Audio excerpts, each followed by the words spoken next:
For years, this helicopter served the British Navy, but now it's flying new colours.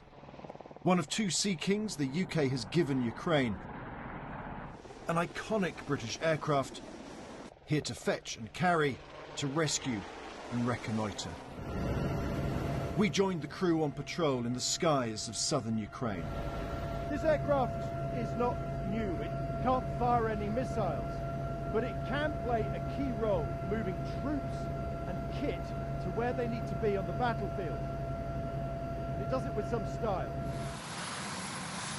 It's also being used to evacuate casualties and rescue pilots who've ejected behind enemy lines, a matter close to the crew's heart. I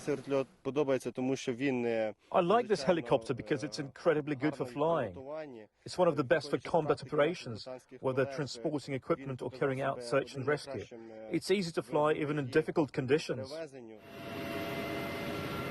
These pictures are from the second helicopter Britain's given, and its pilots were not even born when it first saw combat in another conflict that began with an illegal invasion. For this aircraft is more than 40 years old and looked like this in the Falklands in 1982. Just one of many Sea Kings used by British forces to retake the islands in the South Atlantic from invading Argentine troops. It's a wonderful aircraft, a hugely flexible aircraft, great capability. You can do almost anything with it. The man who flew this helicopter in the Falklands said it played an historic role, taking the British general to Port Stanley to accept the Argentine surrender. Quite an interesting operation, right apart from the weather. The ceasefire hadn't been signed up to this stage, and so the aircraft was flying into Stanley, competing not with just the weather, but also some still rather unfriendly Argentines around.